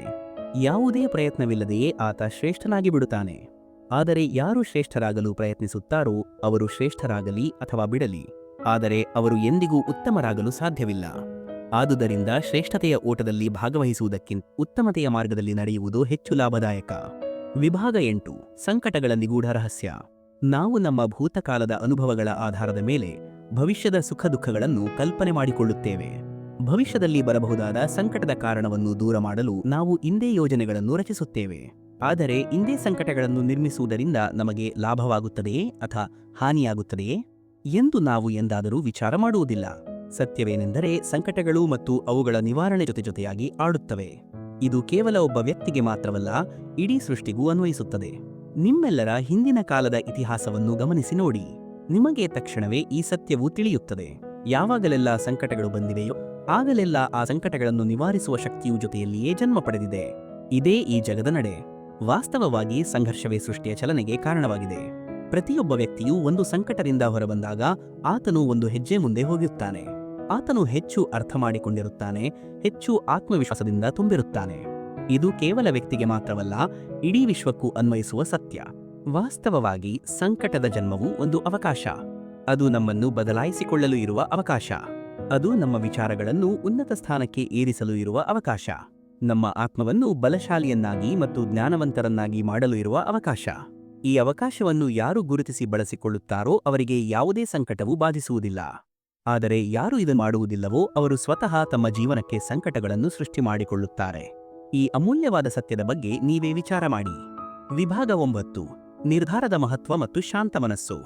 ಜೀವನದ ಪ್ರತಿಕ್ಷಣವು ನಿರ್ಧಾರದ ಕ್ಷಣವಾಗಿರುತ್ತದೆ. ಪ್ರತಿ ಹೆಜ್ಜೆಯಲ್ಲೂ ನಾವು ಮುಂದಿನ ಹೆಜ್ಜೆಯ ಬಗ್ಗೆ ಯಾವುದಾದರೂ ಒಂದು ನಿರ್ಧಾರವನ್ನು ತೆಗೆದುಕೊಳ್ಳಲೇಬೇಕು. ಮತ್ತು ಈ ನಿರ್ಧಾರವು ತನ್ನ ಪ್ರಭಾವವನ್ನು ಖಂಡಿತವಾಗಿಯೂ ಬಿಟ್ಟು ಹೋಗುತ್ತದೆ. ನಾವು ಇಂದು ತೆಗೆದುಕೊಳ್ಳುವ ನಿರ್ಧಾರಗಳು ಭವಿಷ್ಯದಲ್ಲಿ ಸುಖವನ್ನು ಅಥವಾ ದುಃಖವನ್ನು ನಿರ್ಮಿಸುತ್ತವೆ. ಇದು ಕೇವಲ ನಮಗಾಗಿ ಮಾತ್ರವಲ್ಲ, ನಮ್ಮ ಕುಟುಂಬ ಮತ್ತು ನಮ್ಮ ಮುಂದಿನ ಪೀಳಿಗೆಯವರಿಗೂ ಸಹ ಅನ್ವಯಿಸುತ್ತದೆ. ಯಾವಾಗ ನಮ್ಮ ಮುಂದೆ ಯಾವುದಾದರೂ ದುವಿಧ ಅಂದರೆ ದ್ವಂದ್ವದ ಸ್ಥಿತಿಯು ಬರುತ್ತದೆಯೋ ಆಗ ನಮ್ಮ ಮನಸ್ಸು ತಳಮಳದಿಂದ ಅನಿಶ್ಚಿತತೆಯಿಂದ ತುಂಬಿ ಹೋಗುತ್ತದೆ. ಆ ನಿರ್ಧಾರದ ಕ್ಷಣವು ಯೋಗವಾಗಿ ಪರಿವರ್ತನೆಯಾಗುತ್ತದೆ ಮತ್ತು ನಮ್ಮ ಮನಸ್ಸು ಒಂದು ಯುದ್ಧಭೂಮಿಯಂತೆ ಆಗಿಬಿಡುತ್ತದೆ. ಹೆಚ್ಚಿನ ಜನರು ದ್ವಂದ್ವವನ್ನು ಹೋಗಲಾಡಿಸಲು ಕೇವಲ ಮನಸ್ಸನ್ನು ಶಾಂತಗೊಳಿಸಲು ನಿರ್ಧಾರಗಳನ್ನು ತೆಗೆದುಕೊಳ್ಳುತ್ತಾರೆ. ಆದರೆ ನಡುಗುತ್ತಿರುವ ಕೈಗಳಿಂದ ಯಾರಾದರೂ ಊಟ ಮಾಡಲು ಸಾಧ್ಯವೇ? ಇಲ್ಲ. ಹಾಗಾದರೆ ಯುದ್ಧ ಮಾಡುತ್ತಿರುವ ಮನಸ್ಸು ಒಂದು ಸರಿಯಾದ ನಿರ್ಧಾರವನ್ನು ತೆಗೆದುಕೊಳ್ಳಲು ಸಾಧ್ಯವೇ? ಖಂಡಿತ ಸಾಧ್ಯವಿಲ್ಲ. ವಾಸ್ತವವಾಗಿ ಶಾಂತ ಮನಸ್ಸು ಯಾವಾಗ ನಿರ್ಧಾರವನ್ನು ತೆಗೆದುಕೊಳ್ಳುತ್ತದೆಯೋ ಆಗ ಆ ನಿರ್ಧಾರವು ತನಗಾಗಿ ಸುಖದ ಭವಿಷ್ಯವನ್ನು ನಿರ್ಮಿಸುತ್ತದೆ. ಆದರೆ ತನ್ನ ಮನಸ್ಸನ್ನು ಶಾಂತಗೊಳಿಸಲು ನಿರ್ಧಾರವನ್ನು ತೆಗೆದುಕೊಳ್ಳುವ ವ್ಯಕ್ತಿಯು ಭವಿಷ್ಯದಲ್ಲಿ ತನಗಾಗಿ ದುಃಖದ ವಿಷವೃಕ್ಷವನ್ನು ನೆಡುತ್ತಾನೆ. ಆದುದರಿಂದ ನಿಮ್ಮೆಲ್ಲರೂ ಈ ಸತ್ಯವನ್ನು ನೆನಪಿಡಿ. ವಿಭಾಗ 10 ಆತ್ಮವಿಶ್ವಾಸ ಮತ್ತು ಜೀವನದ ದೃಷ್ಟಿಕೋನ. ಜೀವನದಲ್ಲಿ ಬರುವ ಸಂಕಟಗಳಿಗೆ ಯಾರು ತಮ್ಮನ್ನು ತಾವೇ ಯೋಗ್ಯ ಎಂದು ಭಾವಿಸುವುದಿಲ್ಲವೋ, ಅಂದರೆ ಯಾರು ತಮ್ಮ ಬಲದ ಮೇಲೆ ನಂಬಿಕೆ ಇಡುವುದಿಲ್ಲವೋ ಅವರು ಉತ್ತಮ ಗುಣಗಳನ್ನು ತ್ಯಜಿಸಿ ಕೆಟ್ಟ ಗುಣಗಳನ್ನು ಅಳವಡಿಸಿಕೊಳ್ಳಲು ಶುರು ಮಾಡುತ್ತಾರೆ. ಮನುಷ್ಯನ ಜೀವನದಲ್ಲಿ ದುರ್ಜನತೆಯು ಆಗ ಜನ್ಮ ಪಡೆಯುತ್ತದೆ ಯಾವಾಗ ಅವನ ಅಂತರಂಗದಲ್ಲಿ ಆತ್ಮವಿಶ್ವಾಸವೂ ಇರುವುದಿಲ್ಲವೋ. ಈ ಆತ್ಮವಿಶ್ವಾಸ ಎಂದರೇನು? ಯಾವಾಗ ಒಬ್ಬ ಮನುಷ್ಯನು ಜೀವನದ ಸಂಘರ್ಷವು ತನ್ನನ್ನು ದುರ್ಬಲಗೊಳಿಸುತ್ತದೆ ಎಂದು ನಂಬುತ್ತಾನೆಯೋ ಆಗ ಆತನು ತನ್ನ ಮೇಲೆ ನಂಬಿಕೆ ಇಡುವುದಿಲ್ಲ. ಅವನು ಸಂಘರ್ಷವನ್ನು ಎದುರಿಸುವ ಬದಲು ಅದರಿಂದ ಓಡಿ ಹೋಗುವ ಮಾರ್ಗಗಳನ್ನು ಹುಡುಕಲು ಪ್ರಾರಂಭಿಸುತ್ತಾನೆ. ಆದರೆ ಯಾವಾಗ ಅವನು ಸಂಘರ್ಷಗಳು ನಮ್ಮನ್ನು ಹೆಚ್ಚು ಶಕ್ತಿಶಾಲಿಗಳನ್ನಾಗಿ ಮಾಡುತ್ತವೆ ಎಂದು ಅರ್ಥ ಮಾಡಿಕೊಳ್ಳುತ್ತಾನೆಯೋ, ಹೇಗೆ ವ್ಯಾಯಾಮ ಮಾಡುವುದರಿಂದ ದೇಹದ ಶಕ್ತಿಯು ಹೆಚ್ಚುತ್ತದೆಯೋ ಅದೇ ರೀತಿ ಆಗ ಅವನು ಪ್ರತಿ ಸಂಘರ್ಷದ ಜೊತೆಗೂ ತನ್ನ ಮಿತ್ರದಂತೆ ಹೆಜ್ಜೆ ಹಾಕಲು ಶುರು ಮಾಡುತ್ತಾನೆ. ಅರ್ಥಾತ್ ಆತ್ಮವಿಶ್ವಾಸವು ಬೇರೇನೂ ಅಲ್ಲ, ಅದು ಜೀವನವನ್ನು ನೋಡುವ ಕೇವಲ ಒಂದು ದೃಷ್ಟಿಕೋನ, ಮತ್ತು ಜೀವನದ ದೃಷ್ಟಿಕೋನವು ಮನುಷ್ಯನ ಸ್ವಂತ ನಿಯಂತ್ರಣದಲ್ಲಿರುತ್ತದೆ. ಆದುದರಿಂದ ನಿಮ್ಮ ಮನಸ್ಸಿನಲ್ಲಿ ನಕಾರಾತ್ಮಕ ಭಾವನೆಗಳು ಬರದಂತೆ ತಡೆಯಿರಿ. ವಿಭಾಗ 11. ಪಾಲಕರ ಕರ್ತವ್ಯ ಮತ್ತು ಚಾರಿತ್ರ ನಿರ್ಮಾಣ. ಪಾಲಕರು ಯಾವಾಗಲೂ ತಮ್ಮ ಮಕ್ಕಳ ಸುಖಕ್ಕಾಗಿ ಹಾರೈಸುತ್ತಾರೆ. ಅವರು ತಮ್ಮ ಮಕ್ಕಳ ಭವಿಷ್ಯದ ಬಗ್ಗೆ ಚಿಂತಿಸುತ್ತಲೇ ಇರುತ್ತಾರೆ. ಯಾವುದಾದರೂ ಕಾರಣದಿಂದ ಅವರು ಯಾವಾಗಲೂ ತಮ್ಮ ಮಕ್ಕಳ ಭವಿಷ್ಯದ ಮಾರ್ಗವನ್ನು ವ್ಯವಸ್ಥೆಗೊಳಿಸಲು ಪ್ರಯತ್ನಿಸುತ್ತಲೇ ಇರುತ್ತಾರೆ. ಯಾವ ಮಾರ್ಗದಲ್ಲಿ ತಂದೆಯು ತಾನೇ ನಡೆದಿದ್ದಾನೋ, ಅಲ್ಲಿನ ಕಲ್ಲು ಮುಳ್ಳುಗಳನ್ನು ತಾನೇ ನೋಡಿದ್ದಾನೋ, ಮಾರ್ಗದಲ್ಲಿನ ನೆರಳು ಮತ್ತು ಬಿಸಿಲನ್ನು ತಾನೇ ಅನುಭವಿಸಿದ್ದಾನೋ, ಅದೇ ಮಾರ್ಗದಲ್ಲಿ ತನ್ನ ಮಗನೂ ನಡೆಯಲಿ ಎಂಬ ಬಯಕೆ ಪ್ರತಿ ಪಾಲಕರಿಗೂ ಇರುತ್ತದೆ. ಈ ಸಂದೇಶದಲ್ಲಿ ಯಾವುದೇ ದುರುದ್ದೇಶವಿಲ್ಲ, ಇದು ಅತ್ಯಂತ ಉತ್ತಮ ಭಾವನೆ. ಆದರೆ 3 ಪ್ರಮುಖ ಪ್ರಶ್ನೆಗಳ ಕುರಿತು ನಾವು ವಿಚಾರ ಮಾಡುವುದನ್ನು ಮರೆತು ಬಿಡುತ್ತೇವೆ. 1. ಸಮಯದೊಂದಿಗೆ ಪ್ರತಿ ಮಾರ್ಗವೂ ಬದಲಾಗುವುದಿಲ್ಲವೇ? ಸಮಯವು ಯಾವಾಗಲೂ ಹೊಸ ಸವಾಲುಗಳನ್ನು ತರುವುದಿಲ್ಲವೇ? ಹಾಗಾದರೆ ಕಳೆದು ಹೋದ ಸಮಯದ ಅನುಭವಗಳು ಹೊಸ ಪೀಳಿಗೆಗೆ ಹೇಗೆ ಪ್ರಯೋಜನ ನೀಡಲು ಸಾಧ್ಯ? 2. ಪ್ರತಿಯೊಂದು ಸಂತಾನವು ತಮ್ಮ ತಂದೆ ತಾಯಿಯ ಛಾಯೆ ಅಂದರೆ ಪ್ರತಿಬಿಂಬವಾಗಿರುತ್ತಾರೆ. ತಂದೆ ತಾಯಿಗಳು ಮಕ್ಕಳಿಗೆ ಸಂಸ್ಕಾರವನ್ನು ನೀಡಬಹುದು, ಆದರೆ ಮಕ್ಕಳೊಳಗಿನ ಆಂತರಿಕ ಸಾಮರ್ಥ್ಯವನ್ನು ನೀಡುವುದು ಯಾರು? ಅದನ್ನು ಪರಮೇಶ್ವರನು ಕೊಡುತ್ತಾನೆ. ಯಾವ ಸುರಕ್ಷಿತ ಮಾರ್ಗದಲ್ಲಿ ತಂದೆಗೆ ಯಶಸ್ಸು ಸಿಕ್ಕಿದೆ ಎಂದು ನಂಬಿದ್ದಾನೋ ಅದೇ ಮಾರ್ಗದಲ್ಲಿ ಮಕ್ಕಳಿಗೆ ಸುಖ ಮತ್ತು ಯಶಸ್ಸು ಸಿಗುತ್ತದೆ ಎಂಬ ವಿಶ್ವಾಸವಿದೆಯೇ? 3. ಜೀವನದ ಸಂಘರ್ಷಗಳು ಮತ್ತು ಸವಾಲುಗಳು ಪ್ರಯೋಜನಕಾರಿಯಾಗಿರುವುದಿಲ್ಲವೇ? ಪ್ರತಿಯೊಂದು ಸವಾಲು ನಮ್ಮ ಆತ್ಮಬಲವನ್ನು ಹೆಚ್ಚಿಸುವ ದ್ವಾರವಲ್ಲವೇ? ಹಾಗಾದರೆ ಮಕ್ಕಳಿಗೆ ಸಂಘರ್ಷಗಳು ಮತ್ತು ಸವಾಲುಗಳಿಂದ ದೂರವಿರಲು ಪ್ರಯತ್ನಿಸುವುದು ಎಂದರೆ ಅವರಿಗೆ ಹಾನಿ ಮಾಡುವುದು ಆಗುವುದಿಲ್ಲವೇ? ಇದರರ್ಥವೇನೆಂದರೆ ಮಕ್ಕಳ ಭವಿಷ್ಯದ ಮಾರ್ಗವನ್ನು ನಿರ್ಮಿಸುವುದಕ್ಕಿಂತ ಅವರ ಚಾರಿತ್ರದ ನಿರ್ಮಾಣ ಮಾಡುವುದು ಶ್ರೇಷ್ಠ. ಮಕ್ಕಳ ಜೀವನದ ಮಾರ್ಗವನ್ನು ನಿರ್ಧರಿಸುವ ಬದಲಿಗೆ ಅವರಿಗೆ ಹೊಸ ಸವಾಲುಗಳೊಂದಿಗೆ ಹೋರಾಡಲು ಮನೋಬಲ ಮತ್ತು ಜ್ಞಾನವನ್ನು ನೀಡುವುದು ಹೆಚ್ಚು ಪ್ರಯೋಜನಕಾರಿಯಾಗುವುದಿಲ್ಲವೇ? ನೀವೇ ಇದರ ಕುರಿತು ವಿಚಾರ ಮಾಡಿ ನೋಡಿ. ವಿಭಾಗ 12. ಮನುಷ್ಯನ ಅತಿದೊಡ್ಡ ದೌರ್ಬಲ್ಯ, ರಹಸ್ಯ ಮತ್ತು ಅಹಂಕಾರ. ಮನುಷ್ಯನ ಅತಿದೊಡ್ಡ ದೌರ್ಬಲ್ಯ ಏನು ಎಂದು ನೀವು ಯೋಚಿಸುತ್ತೀರಾ? ಧನ, ಪ್ರೇಮ, ಅಹಂಕಾರ ಮತ್ತು ರಹಸ್ಯ. ಮನುಷ್ಯನ ಅತಿದೊಡ್ಡ ದೌರ್ಬಲ್ಯವೆಂದರೆ ಅವನ ರಹಸ್ಯಗಳು. ನೀವು ಎಷ್ಟೇ ಶಕ್ತಿಶಾಲಿಗಳಾಗಿದ್ದರೂ, ಎಷ್ಟೇ ಪ್ರಬಲರಾಗಿದ್ದರೂ, ನಿಮ್ಮ ರಹಸ್ಯಗಳು ನಿಮ್ಮ ನಾಶದ ಬೀಗಕೈಗಳಾಗಿರುತ್ತವೆ. ಆದುದರಿಂದ ನೀವು ಪ್ರಬಲರಾಗಿ, ಶಕ್ತಿಶಾಲಿಗಳಾಗಿ ಮತ್ತು ಸಮರ್ಥರಾಗಿ ಇರಲು ಬಯಸಿದರೆ ನಿಮ್ಮ ರಹಸ್ಯವನ್ನು ಯಾರಿಗೂ ಹೇಳಬೇಡಿ. ಮಿತ್ರರಿಗೂ ಬೇಡ, ಶತ್ರುಗಳಿಗೂ ಬೇಡ. ಏಕೆಂದರೆ ಸಮಯ ಬಂದಾಗ ಯಾರು ಯಾವಾಗ ಶತ್ರುಗಳಾಗುತ್ತಾರೆ ಎಂದು ಹೇಳಲು ಸಾಧ್ಯವಿಲ್ಲ. ವಿಭೀಷಣನಿಗೆ ರಾವಣನ ಅಮೃತಕುಂಡದ ಜ್ಞಾನವಿತ್ತು. ಈ ಕಾರಣಕ್ಕಾಗಿಯೇ ಪ್ರಭು ಶ್ರೀರಾಮರು ರಾವಣನನ್ನು ವಧಿಸಲು ಯಶಸ್ವಿಯಾದರು. ಆದ್ದರಿಂದ ಸೂಕ್ತವಾದುದೆಂದರೆ ನಿಮ್ಮೆಲ್ಲರ ರಹಸ್ಯಗಳನ್ನು ನಿಮ್ಮಲ್ಲಿಯೇ ಸೀಮಿತವಾಗಿ ಇಟ್ಟುಕೊಳ್ಳುವುದು ಉತ್ತಮ. ಈಗ ಅಹಂಕಾರದ ಬಗ್ಗೆ ವಿಚಾರ ಮಾಡೋಣ. ಪ್ರೇಮ ಮತ್ತು ಅಹಂಕಾರ, ಈ 2 ಭಾವನೆಗಳು ಕೇಳಲು ಒಂದೇ ರೀತಿ ಕಂಡರೂ ಅವುಗಳ ಅರ್ಥ ಮತ್ತು ಪರಿಣಾಮಗಳು ಭಿನ್ನವಾಗಿವೆ. ಇವೆರಡೂ ಸ್ವಯಂ ಪ್ರೀತಿಯಿಂದ ಪ್ರಾರಂಭವಾಗುತ್ತವೆ. ನಮ್ಮ ಪರಿಶ್ರಮವು ನಮ್ಮ ಮನಸ್ಸಿನಲ್ಲಿ ಗರ್ವವನ್ನು ಜನ್ಮ ನೀಡುತ್ತದೆ ಮತ್ತು ಯಶಸ್ಸು ನಮಗೆ ಅಭಿಮಾನವನ್ನು ಜಾಗೃತಗೊಳಿಸುತ್ತದೆ. ಇಲ್ಲಿಯವರೆಗೆ ಎಲ್ಲವೂ ಸರಿಯಾಗಿರುತ್ತದೆ. ಆದರೆ ಯಾವಾಗ ಈ ಭಾವನೆಯು ಅಹಂಕಾರವಾಗಿ ಬದಲಾಗುತ್ತದೆಯೋ ಆಗ ಅದು ಸಮಸ್ಯೆಯಾಗುತ್ತದೆ. ಏಕೆಂದರೆ ಅಹಂಕಾರಿಯ ಅಂತ್ಯವು ಅತ್ಯಂತ ಕೆಟ್ಟದಾಗಿರುತ್ತದೆ. ಈ ಅಹಂಕಾರವು ಯಾವಾಗ ಜಾಗೃತಗೊಂಡಿದೆ ಮತ್ತು ಅದನ್ನು ಹೇಗೆ ನಿಯಂತ್ರಿಸಬೇಕು ಎಂದು ತಿಳಿಯುವುದು ಮನುಷ್ಯನಿಗೆ ದೊಡ್ಡ ಒಗಟು. ಇದಕ್ಕೆ ಉತ್ತರವನ್ನು ನಿಮ್ಮ ಮನಸ್ಸು ಮಾತ್ರ ನೀಡುತ್ತದೆ. ಯಾವಾಗ ನೀವು ನಿಮ್ಮನ್ನು ನೀವು ಎಲ್ಲರಿಗಿಂತ ಉನ್ನತ ಸ್ಥಾನಕ್ಕೆ ಏರಿಸಲು ಪ್ರಯತ್ನಿಸುತ್ತಿರುವಿರಿ ಅಲ್ಲಿಯವರೆಗೆ ಅದು ಸರಿಯಾಗಿರುತ್ತದೆ. ಆದರೆ ಯಾವಾಗ ನಿಮ್ಮ ಮನಸ್ಸಿನಲ್ಲಿ ಇತರರನ್ನು ಕೀಳಾಗಿ ಕಾಣುವ ಭಾವನೆ ಬರುವುದೋ ಆಗ ನೀವು ಎಚ್ಚೆತ್ತುಕೊಳ್ಳಬೇಕು. ಏಕೆಂದರೆ ಇದೇ ಅಹಂಕಾರ. ವಾಸ್ತವವಾಗಿ ಇದು ನಿಮ್ಮನ್ನು ನಾಶಪಡಿಸುತ್ತಿರುತ್ತದೆ. ವಿಭಾಗ 13. ಜೀವನದ ಪರೀಕ್ಷೆ ಮತ್ತು ನಕಲು. ಮನುಷ್ಯನು ಜೀವನದ ಪರೀಕ್ಷೆಯಲ್ಲಿ ಯಶಸ್ವಿಯಾಗಲು ಏನನ್ನೂ ಮಾಡುವುದಿಲ್ಲ. ಅವನು ಶ್ರಮಿಸುತ್ತಾನೆ, ಓಡಾಡುತ್ತಾನೆ. ಇಷ್ಟೆಲ್ಲ ಮಾಡಿದ ನಂತರವೂ ಅವನ ಕೆಲಸವಾಗದಿದ್ದಾಗ ಅವನು ನಕಲು ಮಾಡಲು ಪ್ರಾರಂಭಿಸುತ್ತಾನೆ. ನಿಮ್ಮ ಬಾಲ್ಯದ ದಿನಗಳನ್ನು ನೀವು ನೆನಪಿಸಿಕೊಳ್ಳಿ. ಶಾಲೆಯಲ್ಲಿ ಪರೀಕ್ಷೆಗೆ ಹೋದಾಗ ಏನು ನಡೆಯುತ್ತಿತ್ತು? ನೀವು ನಕಲು ಮಾಡುತ್ತಿರಲಿಲ್ಲ, ಆದರೆ ಯಾರಾದರೂ ಯಶಸ್ಸು ಪಡೆಯಲು ನಕಲು ಮಾಡುತ್ತಲೇ ಇದ್ದರು ಮತ್ತು ಉತ್ತೀರ್ಣರೂ ಆಗುತ್ತಿದ್ದರು. ಆದರೆ ಜೀವನದ ಪರೀಕ್ಷೆ ಹಾಗೆ ಇರುವುದಿಲ್ಲ. ಇಲ್ಲಿ ನಕಲು ಮಾಡುವವನು ಯಶಸ್ವಿಯಾಗುವುದಿಲ್ಲ. ಏಕೆಂದರೆ ಶಾಲೆಯಲ್ಲಿ ಎಲ್ಲರ ಪ್ರಶ್ನೆ ಪತ್ರಿಕೆಗಳು ಒಂದೇ ಆಗಿರುತ್ತವೆ. ಆದರೆ ಜೀವನದ ಪ್ರಶ್ನೆ ಪತ್ರಿಕೆಗಳು ಮತ್ತು ಅದರ ಘಟನೆಗಳು ಎಲ್ಲರಿಗೂ ಭಿನ್ನವಾಗಿರುತ್ತವೆ. ಆದ್ದರಿಂದ ಅವುಗಳ ಉತ್ತರಗಳು ಖಂಡಿತವಾಗಿಯೂ ಭಿನ್ನವಾಗಿರಬೇಕು. ಆದ್ದರಿಂದ ನೀವು ಜೀವನದಲ್ಲಿ ಯಶಸ್ಸನ್ನು ಪಡೆಯಲು ಬಯಸಿದರೆ ನಕಲು ಮಾಡಬೇಡಿ. ನಿಮ್ಮದೇ ಪ್ರಶ್ನೆಗಳಿಗೆ ನೀವೇ ಉತ್ತರಗಳನ್ನು ಹುಡುಕಿ. ಆಗ ಯಶಸ್ಸು ನಿಮ್ಮದಾಗುತ್ತದೆ. ವಿಭಾಗ 14. ವಿಜಯ, ಸೋಲು ಮತ್ತು ಅಚಲ ಪ್ರಯತ್ನ. ಮನುಷ್ಯನ ಜೀವನವು ಜಯ ಮತ್ತು ಪರಾಜಯಗಳ ನಡುವೆ, ಯಶಸ್ಸು ಮತ್ತು ವೈಫಲ್ಯಗಳ ನಡುವೆ ತೂಗಾಡುತ್ತಿರುತ್ತದೆ. ನಿಮ್ಮೆಲ್ಲರ ಜೊತೆಯೂ ಹೀಗೆ ಆಗುತ್ತಿರುತ್ತದೆ. ಯಾವಾಗ ನೀವು ಯಶಸ್ವಿಯಾಗುತ್ತೀರೋ, ಸವಾಲುಗಳನ್ನು ಗೆಲ್ಲುತ್ತೀರೋ, ಆಗ ನಿಮ್ಮ ಮನಸ್ಸು ಸಂತೋಷ ಮತ್ತು ಆನಂದದಿಂದ ನಲಿಯುತ್ತದೆ. ಯಾವಾಗ ನೀವು ವಿಫಲರಾಗುತ್ತೀರೋ, ಆಗ ಮನಸ್ಸು ದುಃಖ ಮತ್ತು ನೋವಿನ ಸಾಗರದಲ್ಲಿ ಮುಳುಗುತ್ತದೆ. ಆದರೆ ನಿಜವಾದ ಯಶಸ್ಸು ಮತ್ತು ವೈಫಲ್ಯ ಎಂದರೆ ಏನು? ಆಂತರಿಕ ಜ್ಞಾನದಿಂದ ಯೋಚಿಸಿ ನೋಡಿ. ಇದು ಕೇವಲ ನಮ್ಮ ಮನೋಸ್ಥಿತಿ ಮಾತ್ರ. ನಮ್ಮ ಶತ್ರು ವಿಜಯವನ್ನು ಪಡೆದಾಗ ನಮ್ಮ ಪರಾಜಯ ಆಗುವುದಿಲ್ಲ. ನಮ್ಮ ಪರಾಜಯವು ಆಗ ಆಗುತ್ತದೆ ಯಾವಾಗ ನಾವು ನಮ್ಮ ಸೋಲನ್ನು ಸ್ವೀಕರಿಸುತ್ತೇವೆಯೋ. ನಾವು ನಮ್ಮ ಗುರಿಯನ್ನು ಸಾಧಿಸಲಾಗದಿದ್ದಾಗ ವಿಫಲರಾಗುವುದಿಲ್ಲ. ನಾವು ವಿಫಲರಾಗುವುದು ಆಗ ಯಾವಾಗ ನಾವು ಪ್ರಯತ್ನಿಸುವುದನ್ನು ನಿಲ್ಲಿಸುತ್ತೇವೆಯೋ. ಆದುದರಿಂದ ಪ್ರಯತ್ನಿಸುತ್ತಲೇ ಇರಿ ಮತ್ತು ಎಂದಿಗೂ ಸೋಲನ್ನು ಒಪ್ಪಿಕೊಳ್ಳಬೇಡಿ. ನೀವು ಯಾವಾಗ ಪ್ರಯತ್ನಿಸುವುದನ್ನು ನಿಲ್ಲಿಸುತ್ತೀರೋ ಆಗಲೇ ನಿಮ್ಮ ಸೋಲು ಖಚಿತವಾಗುತ್ತದೆ. ಈ ಸತ್ಯವನ್ನು ನೆನಪಿಡಿ. ವಿಭಾಗ 15 ನಿಸ್ವಾರ್ಥ ಕರ್ಮ ಮತ್ತು ಜೀವನದ ಬಲ. ನೀವು ಆಲದ ಮರವನ್ನು ಅಂದರೆ ಬೃಹತ್ ವಟವೃಕ್ಷವನ್ನು ನೋಡಿರುತ್ತೀರಿ. ಆಲದ ಮರದ ಬೀಜದ ಗಾತ್ರವು ಸಾಸಿವೆ ಕಾಳಿಗಿಂತಲೂ ಚಿಕ್ಕದಾಗಿರುತ್ತದೆ. ಆದರೆ ಆಲದ ಮರವು ಇಡೀ ಪ್ರಪಂಚದ ಅತಿ ದೊಡ್ಡ ಮರಗಳಲ್ಲಿ ಒಂದೆಂದು ಗುರುತಿಸಲ್ಪಡುತ್ತದೆ. ಆ ಮರವು ಹುಟ್ಟಿದಾಗ ಅದರಲ್ಲಿ ಆ ದಪ್ಪವಾದ ಜಡೆಗಳು ಅಥವಾ ಆಶ್ರಯ ನೀಡುವಂತಹ ಶಾಖೆಗಳು ಇರುವುದಿಲ್ಲ. ಆದರೆ ಅದು ಬೆಳೆಯುತ್ತಿದ್ದಂತೆ ಅದು ಹೆಚ್ಚು ಕೊಂಬೆಗಳ ಭಾರವನ್ನು ಹೊರಲು ಶುರು ಮಾಡುತ್ತದೆ, ಹೆಚ್ಚು ಎಲೆಗಳನ್ನು ಸೃಷ್ಟಿ ಮಾಡುತ್ತದೆ. ಆಗ ಅದರ ಶಾಖೆಗಳು ಜಡೆಗಳಾಗಿ ಕೆಳಗೆ ಇಳಿದು ನೆಲವನ್ನು ತಲುಪಿ ಆ ಮರಕ್ಕೆ ಸಹಾಯವನ್ನು ನೀಡುತ್ತವೆ. ಇದು ಜೀವನದ ಬಹಳ ಮುಖ್ಯವಾದ ಪಾಠ. ಯಾವುದೇ ಲೋಭವಿಲ್ಲದೆ, ಲಾಲಸೆ ಇಲ್ಲದೆ ಒಳ್ಳೆಯ ಕೆಲಸ ಮಾಡಿ. ಇತರ ಜನರಿಗೆ ಸಹಾಯ ಮಾಡಿ. ನೀವು ಯಾರಿಗೆಲ್ಲ ಸಹಾಯ ಮಾಡಿದಿರೋ ಅವರು ನಿಧಾನವಾಗಿ ನಿಮ್ಮ ಸಹಾಯಕರಾಗುತ್ತಾ ಹೋಗುತ್ತಾರೆ. ಅವರು ನಿಮ್ಮ ಬೇರುಗಳನ್ನು ಹೆಚ್ಚು ಬಲಶಾಲಿಗಳನ್ನಾಗಿ ಮಾಡುತ್ತಾರೆ. ಅವರು ನಿಮ್ಮ ಆಯುಸ್ಸು, ಗೌರವ ಮತ್ತು ಗಾತ್ರವನ್ನು ಹೆಚ್ಚಿಸುತ್ತಾರೆ. ಇಂತಹ ನಿಸ್ವಾರ್ಥ ಸೇವೆ ಮತ್ತು ಸಹಾಯವು ನಿಮ್ಮೆಲ್ಲರಿಗೂ ಮರಣದ ನಂತರವೂ ಸಾಯಲು ಬಿಡುವುದಿಲ್ಲ. ಅದು ನಿಮ್ಮನ್ನು ಅಮರರನ್ನಾಗಿ ಇರಿಸುತ್ತದೆ. ವಿಭಾಗ 16 ಇಂದ್ರಿಯಗಳ ಪಾಠ ಮತ್ತು ಮಿತವಾದ ಮಾತು. ನಮ್ಮ ದೇಹವು ಪ್ರಕೃತಿಯ ಒಂದು ದೊಡ್ಡ ಆವಿಷ್ಕಾರ. ಈ ಜಗತ್ತಿನಲ್ಲಿ ಇದಕ್ಕಿಂತ ಸಂಕೀರ್ಣವಾದ ರಚನೆ ಬೇರೊಂದಿಲ್ಲ. ನಮ್ಮ ದೇಹ ಎಷ್ಟು ಸಂಕೀರ್ಣವೋ ಅದನ್ನು ಸರಿಯಾಗಿ ತಿಳಿದುಕೊಂಡರೆ ಅದಕ್ಕಿಂತ ಸರಳವಾದ ಜ್ಞಾನವನ್ನು ನೀಡುವವರು ಬೇರೆ ಯಾರೂ ಇಲ್ಲ. ನಮ್ಮ ದೇಹದಲ್ಲಿ 5 ಇಂದ್ರಿಯಗಳಿವೆ. ಇವು ನಮಗೆ ಭಾವನೆಗಳು, ಶಬ್ದಗಳು ಮತ್ತು ವಸ್ತುಗಳ ಅರಿವನ್ನು ಮೂಡಿಸುತ್ತವೆ. ನಮ್ಮ ಬಳಿ ಕಣ್ಣು, ಮೂಗು, ತ್ವಚೆ, ಕಿವಿ ಮತ್ತು ನಾಲಿಗೆ ಇದೆ. ಪ್ರತಿಯೊಂದಕ್ಕೂ ಅದರದೇ ಆದ ಕಾರ್ಯವಿದೆ. ಕಣ್ಣುಗಳಿಂದ ನೋಡುವುದು, ಕಿವಿಗಳಿಂದ ಕೇಳುವುದು, ಮೂಗಿನಿಂದ ಉಸಿರಾಡುವುದು, ಚರ್ಮದಿಂದ ಸ್ಪರ್ಶಿಸುವುದು ಮತ್ತು ನಾಲಿಗೆಯಿಂದ ರುಚಿ ನೋಡುವುದು. ಆದರೆ ನೀವು ಎಂದಾದರೂ ಯೋಚಿಸಿದ್ದೀರಾ? ಪ್ರಕೃತಿಯು ನಮಗೆ 2 ಕಣ್ಣುಗಳನ್ನು, 2 ಕಿವಿಗಳನ್ನು, 2 ಮೂಗಿನ ಹೊಳ್ಳೆಗಳನ್ನು ಕೊಟ್ಟಿದೆ. ಸ್ಪರ್ಶಕ್ಕಾಗಿ ಇಡೀ ದೇಹವನ್ನು ಕೊಟ್ಟಿದೆ.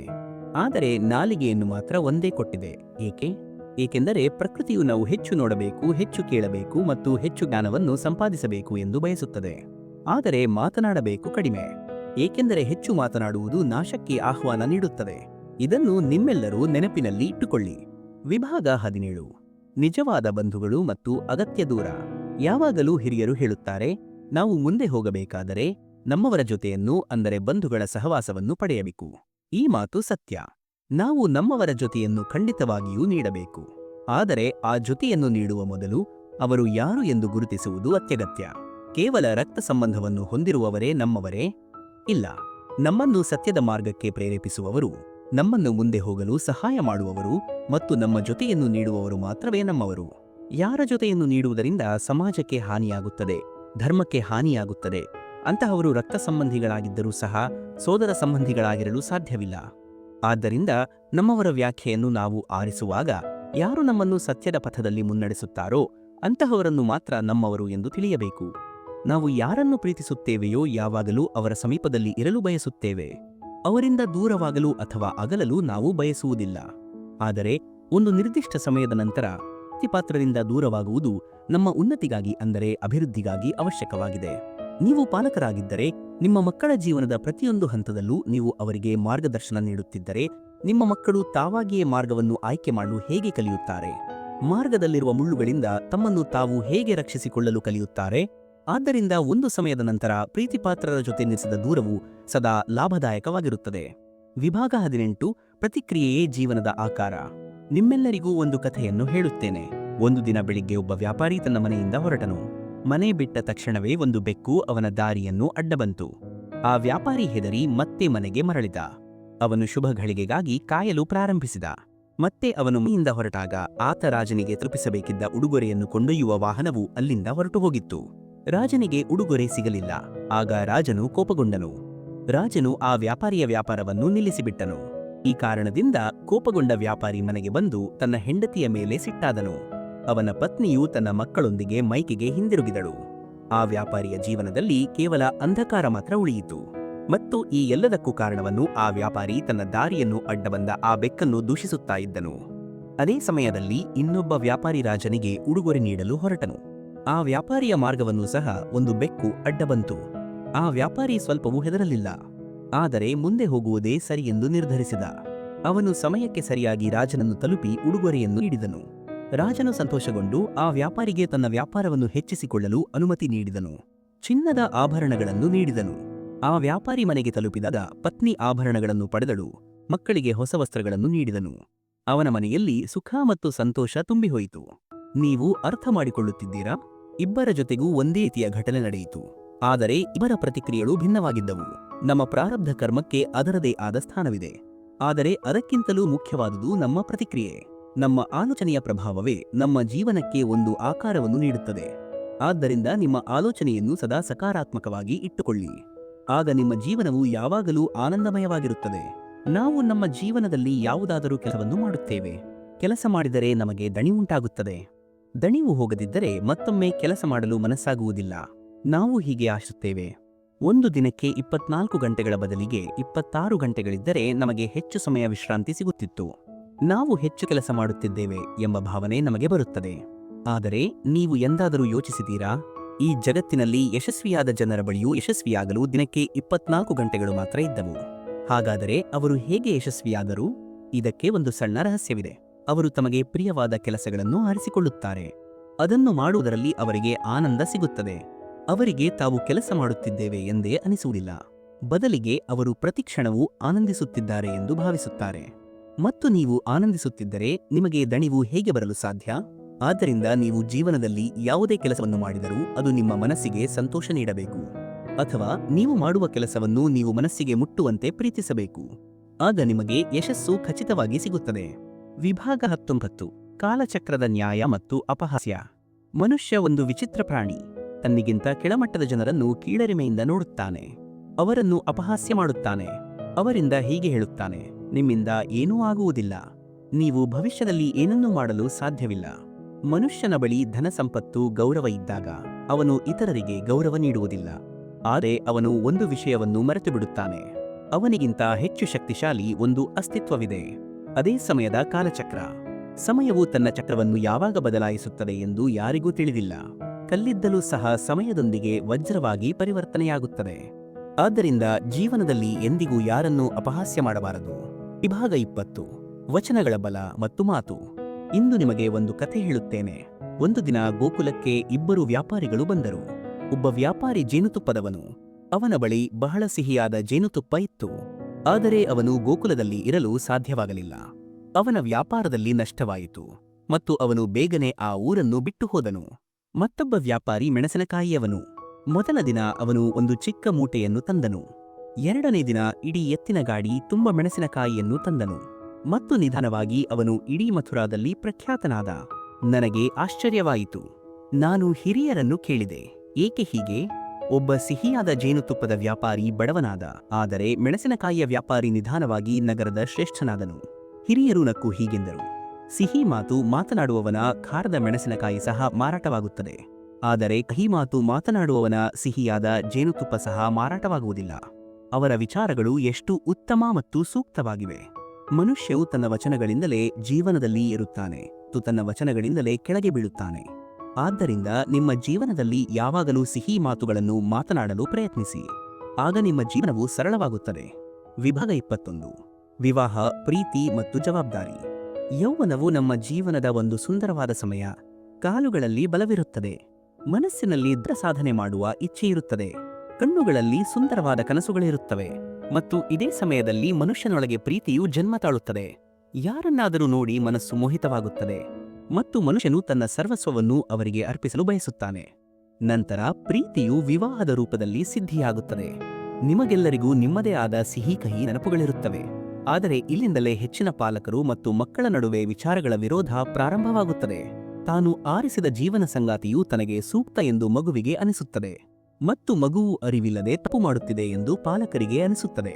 ಯಾರನ್ನು ಮದುವೆಯಾಗಬೇಕು ಎಂಬುದು ತನ್ನ ಅಧಿಕಾರ ಎಂದು ಮಗುವಿನ ವಾದ. ಆದರೆ ಜೀವನ ಸಂಗಾತಿಯನ್ನು ಆಯ್ಕೆ ಮಾಡುವಷ್ಟು ತಿಳುವಳಿಕೆ ಮಗುವಿನಲ್ಲಿ ಇನ್ನೂ ಇಲ್ಲ ಎಂಬುದು ಪಾಲಕರ ವಾದ. ಈ ವಿರೋಧವನ್ನು ಹೋಗಲಾಡಿಸುವುದು ಹೇಗೆ?